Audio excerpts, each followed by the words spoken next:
All right, let's dig into our 2A history project a little bit here with this stack of cards that we made for Second Amendment Library. So I'm a big fan of books, and as much as I like books, I'm not able to have a giant library of them, but I'm curious about them, and I'm not smart enough to remember all these things with some kind of photographic memory. So I started to do some research, and that led to a website, like always, and then that led to trying to get that information up off the web into people's hands, into our hands, so that we can use them in different ways. And I'm going to use these cards in a different way today in this video, and I'm looking for feedback if it's worth doing more videos like this in the future. And then the bigger picture, is it worth doing more projects like this one in order to do more videos like this one?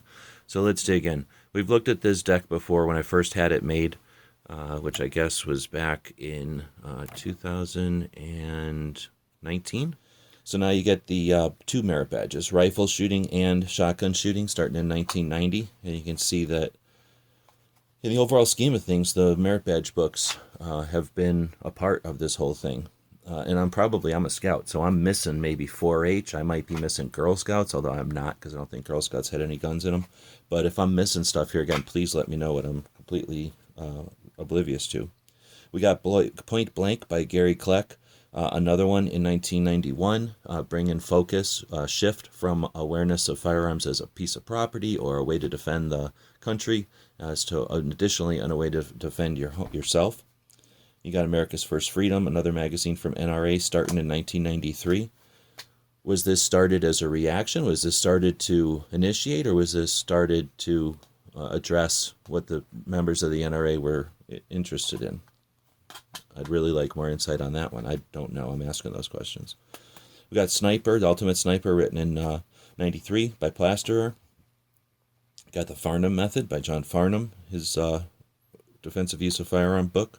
You've got Control, writing gun control in the Constitution, another look back at previous court cases and decisions that influence modern day interpretation of the Second Amendment.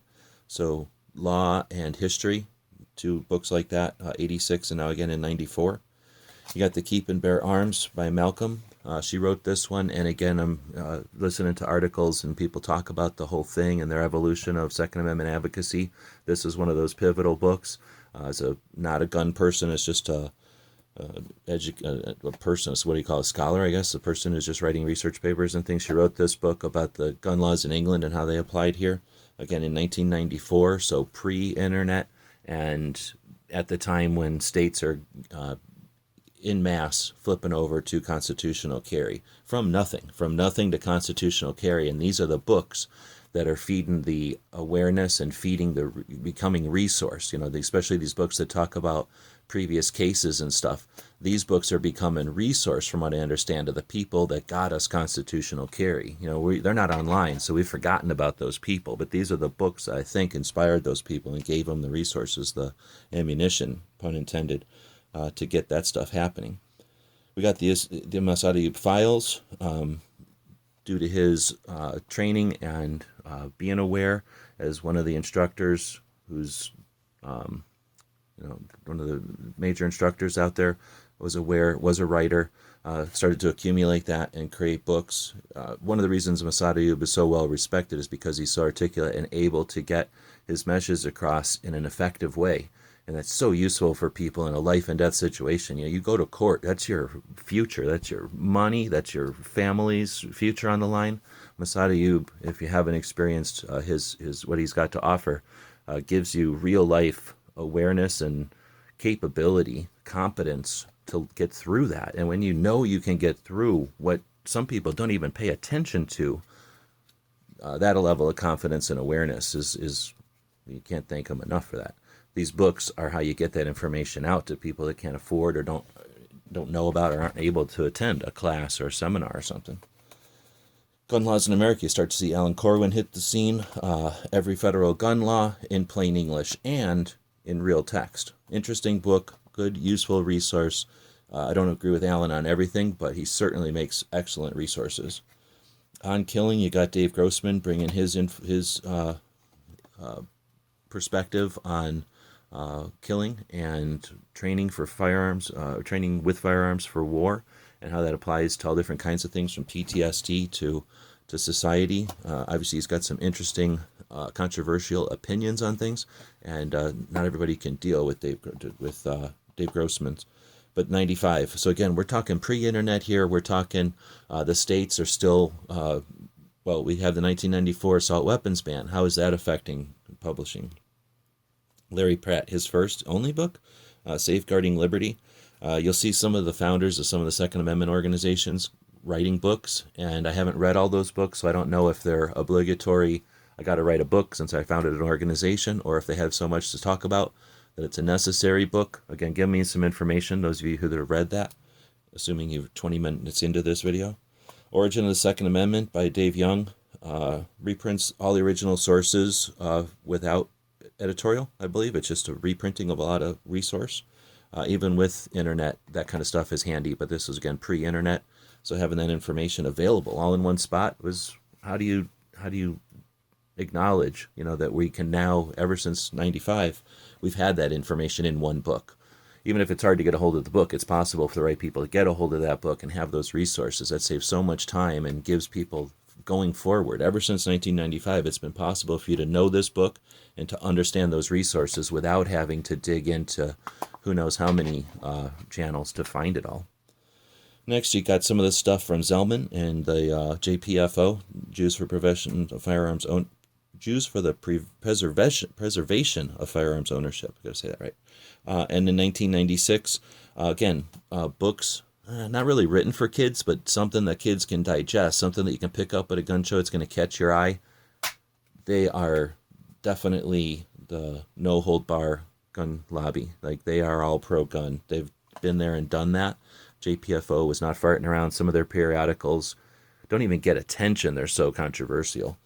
People just don't even want to deal with how in-your-face some of them are. Guns and Bullets by Carrillo. You got more educated, aware people creating, contributing to the general knowledge with their books. Of course, over time, this would be less and less applicable as people would jump online. And then you've got the publishers. And one of the things I wish I would have put in here is the publishers, because you got things like Palladian Press. Those publishers enabled and facilitated a lot of these books that maybe would have never been written, right? Probably would have never been written without them. You got the Second Amendment Primer, also from the NRA, I think. A way to get those resources available. Are they copying off of Young 1 year later? I don't know, but at least they got the information out to everybody. But let me know if you've got insight on that. That'd be interesting gossip to have aware. We got the Traveler's Guide in 1996. You got those states with the Second Amendment. You got people who are focused on personal protection and using the rights that are protected by the Second and traveling. So you start to see that book in 1996. That book is still published on a yearly basis. Check it out. You can get it from Bloomfield Press, Alan Corwin. Target Switzerland, again, another one by Holbrook. Don't know much about this one. However, everything he wrote was based, well, not everything, but a lot of the books in here are focused on Second Amendment. So if you know more about that one, let me know.